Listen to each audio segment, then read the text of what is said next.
Hi, everyone. This is Aaron Myers. Welcome to the CX Pod by Ishmael Interactive.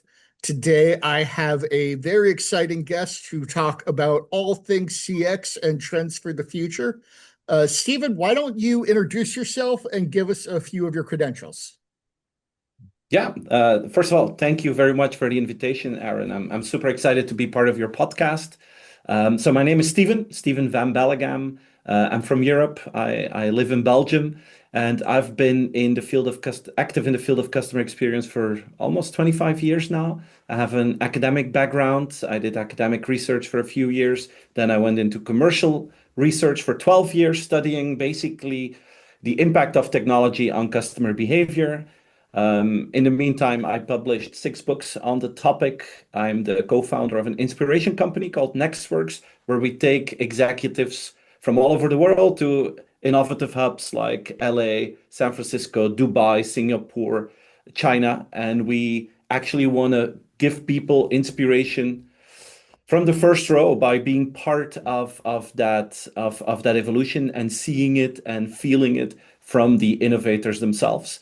And the biggest part of my life goes to inspiring companies to act in a more customer-centric way through publications, through keynotes, through anything that helps. I am so happy you're here. We were just talking about this beforehand, but as a new consultancy in the CX space, we look at what you're doing all the time, and every time you give a keynote, I got you here because you're usually the person where I say, "Oh, he's right."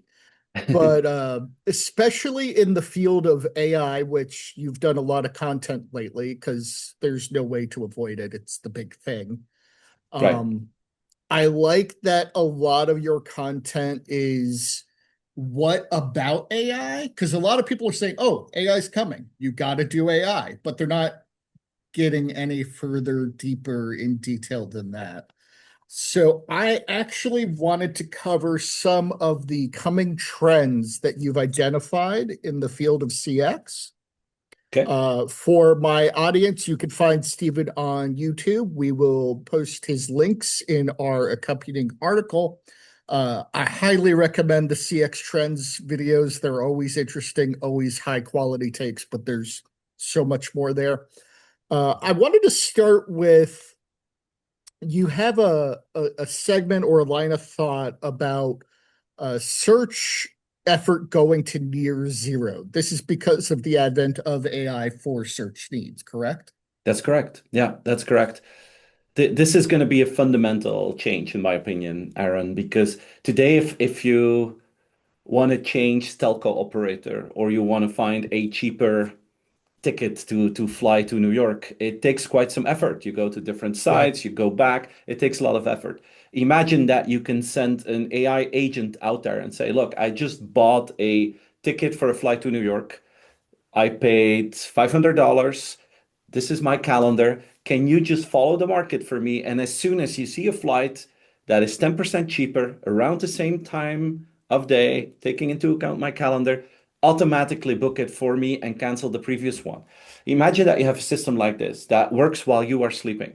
Yes. It's zero effort, and you constantly will have the option to reduce your price. And that's just one example. But the macro trend is basically if the effort to search for a cheaper or better price quality alternative drops to zero, it's going to be very, very hard for a lot of companies out there that are not enough differentiating with their brand, that don't give enough value to their brand, that are not good enough price quality, because it will require zero effort to find something else that has more value for the customer. So let's dig a little more into detail there because I felt something that you do is you often put points that pair well with other points that you've added. And something that I think pairs well with this is how AI search visibility or AI visibility is going to be that much more important. Right. So I'm thinking about that and I'm thinking of it in tandem with this zero search thing. Traditional SEO, where you show up on Google, that has a very well practiced and well defined methodology. I Yes. know how to get to the top of Google. How do you end up being somebody that AI mentions? That's a very good question. And you just told me that we're recording. Can I say when we're recording this? Oh, yeah, yeah, Can we that's open fine. about it? So this is February 4th that we're recording this. It's going to take a few weeks before you put this live. So everything that I say may have changed by the time that this is published because things go very fast. I was in San Francisco last week and I spoke to someone at OpenAI, so ChatGPT, Yeah. and someone asked the guy, he said, "What does the far future of OpenAI look like?" And the answer was, "Oh, the far future. So you mean May?" And for them, the far future is 3 to 4 months out from Yeah, now. Like the joke in Silicon Valley is right now that no one goes out for lunch anymore because by the time that you're back from lunch, it's the all industry gone. may have changed. Yeah, So it goes very, very fast.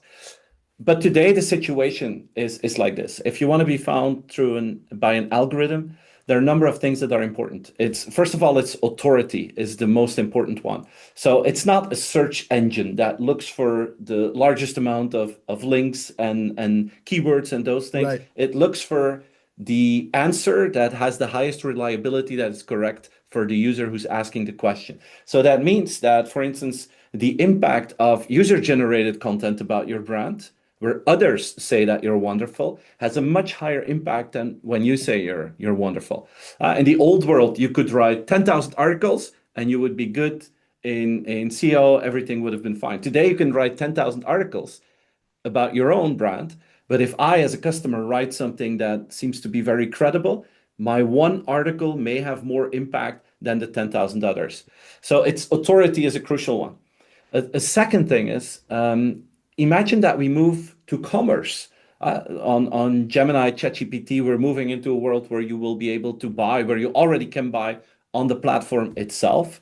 The question is, which provider will the platform choose to buy from? Imagine that I have a birthday party for my son, Yeah, and he wants to do I don't know a pirate party, and I ask ChatGPT, "Hey, I have a 10-year-old pirates party. What do I need?" I get an entire list. I say, "Wonderful, buy it for me."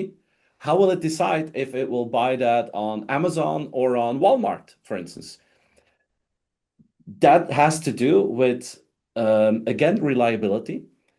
The system wants to make sure that it can deliver upon the promise, right, which is different than in an advertising world. When you had a Google AdWord and I click on Walmart for my birthday party, but Walmart can't deliver, I will be angry at Walmart and Google will just get their money from that click on the link. But I right. won't be angry at Google. When I order through ChatGPT and they can't deliver, I will be angry with ChatGPT. So they look for reliability as an important part of that delivery. Can you deliver? That makes Do sense. Yeah, you do you create a smooth experience for the user? Is the user having a preference? For instance, if they know that you are an Amazon Prime member or if you're part of the Walmart Sam's Club, it may take that into account.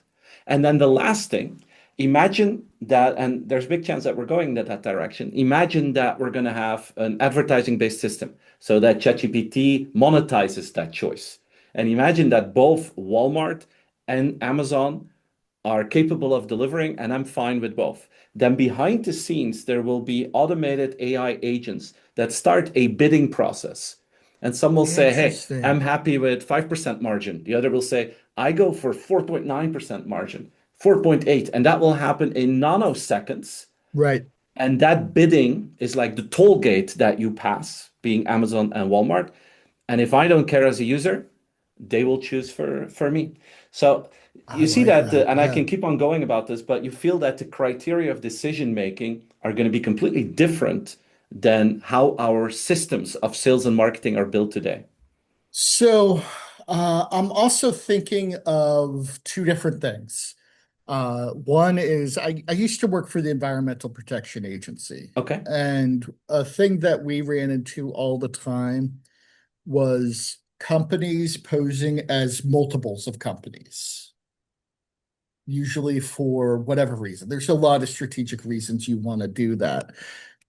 One thing that I'm wondering about is, do you think that there's going to be a shift towards companies fragmenting themselves or creating multiple brands or multiple sources in order to manufacture authority and have that show up in their AI results?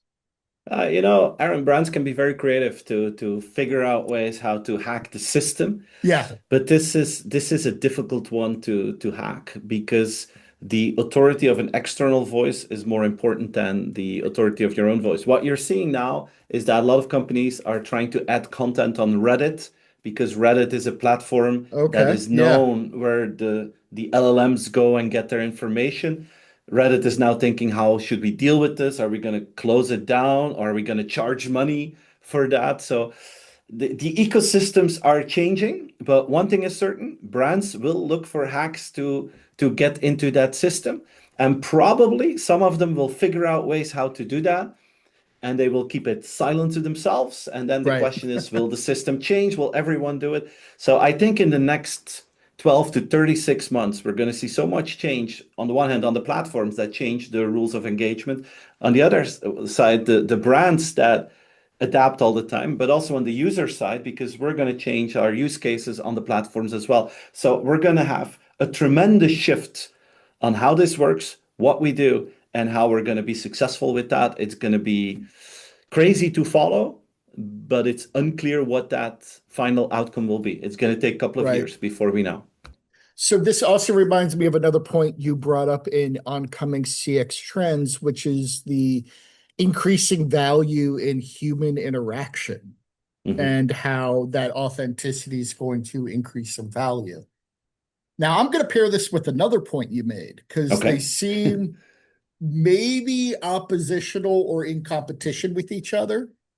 And it's going to be how brands like Disney, through the use of inspiration and accessibility tools, further leverage their AI over the competition. Yeah. Is there going I see the value in human interaction, but are we going to get to a point where we can't really tell the two apart? Mhm. Accessibility and inspiration versus human? Does one take the place of the other? Are they Yeah. swappable? How do you see that playing out? Yeah.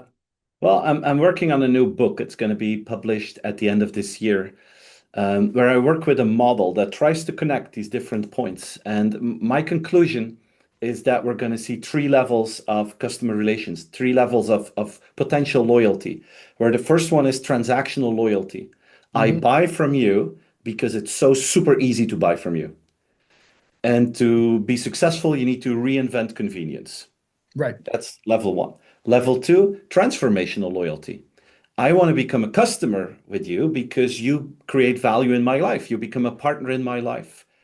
Here we need to reinvent relevance to be relevant to the market.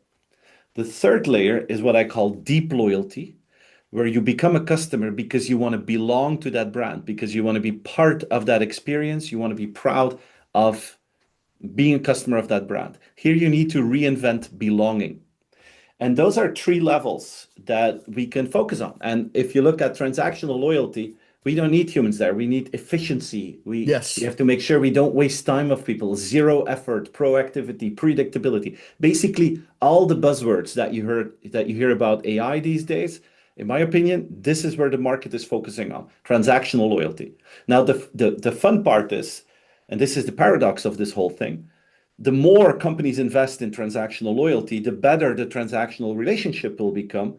As a consequence, a It'll, perfect transactional relationship is going to become normal yeah. and no longer differentiating, no value. That's the fun part. And everyone is only focused on that. So my mission in life these days is to inspire companies to go beyond the transactional part. Think about transformational. How can you make people's lives better? But especially deep loyalty. How can you create a feeling of belonging? Because in a world where AI is commoditizing great customer service, it's a deeper level of connection that will be the driver to become loyalty to a brand. And that's where Disney is playing, for instance. The feeling of belonging, the feeling of being part of that Disney community is important. Think about sports teams. I mean, Right. that's deep loyalty, right? Yeah. I do like what you're pointing out and the deep loyalty of it. I used to work at Disney a long time Oh, ago, really? long time ago. What did you And do? I was in, and I kid you not, it is a division of their parks, mercantainment, which means you Mercantainment. do What is that? merchandise, but you're also supposed to entertain. Okay. Of course. Um, You need to entertain if you work at Disney. Now, and I'm thinking of our first point, which is bring that search funnel to zero, and how it keeps you within the device or within the journey, Hmm. and the hierarchy you've pointed out and belonging. There is a lot of AI potential there because you can keep people within the ecosystem Hmm. for all of their other needs. It's true. That's a good So, point. so the story that they bring out that makes me think of this in Disney is Disneyland came before Disney World. Hmm. And there's this point where Walt Disney was riding the tallest ride in Disneyland, and he could see the parking lot. So he saw something outside of his Mm. creation Which he didn't like, of he course. didn't like, which is why he had to make Disney World so you could exist in a place and forget that everything else even existed. Right. Keeps you in that environment, like Yeah. shopping in ChatGPT or OpenAI. You never leave because it has Right. access to Yeah. everybody. It's a gateway. It's a system. That's, by the way, the reason I heard that, like the Tower of Terror, which is the Yes, highest ride in Disneyland, can maximum be 200 feet. Same with the Expedition Everest in Disney yes, World, because that's like the maximum height you can work with without having to put safety lights on it for helicopters or airplanes. So they don't want other external people to define what the experience should look like. I yes. love that. Yeah. Yeah, a great analogy. I love how that works. Stephen, thank you so much for this interview. Uh, With as I pleasure. as I said, we will attach all of your information, but why don't you tell us where you would prefer people find you Okay. or anything you have going on that you'd like to advertise? What do you want to talk about, Stephen? Well, I post a lot of content on my LinkedIn, so people can follow me there. I think I'm most active on LinkedIn. Next to that, on Instagram, it's just my name, Stephen Van Belleghem on Instagram. And then YouTube is channel number 3 for me. And if they want to see my profile or buy my books, my website, stephenvanbelleghem.com, is where they can get them. And watch out for the new book, probably October, November this year, Deep Loyalty. Outstanding. So there is something we do at the end of every podcast episode. All We right. call it the one for fun. We Okay, I like like to that. ask something weird, totally unrelated, but it creates a mental bookmark so people remember the conversation. Okay. And I thought today a good one for fun would be you get home, it's let's say 9 p.m., you're tired. What's that zero effort meal that you make? For me, it's a peanut butter and jelly sandwich. What's the easy thing when you know you need to eat, but you just don't have a lot in you? I'd probably go for a pasta. I'll probably boil some pasta, and I always have some. So I'm an amateur chef, so I like to cook. So I always Nice. have some pasta sauces in the freezer that I can just, microwave, and then 10-15 minutes later, I'm gonna have a delicious meal. Beautiful. Thank you, Stephen. And for everybody else, thank you for listening. Remember to go to ishmailinteractive.com for your CX insights and to subscribe to our channel. Thank you. Bye. Thank you, Aaron. Thanks for having me.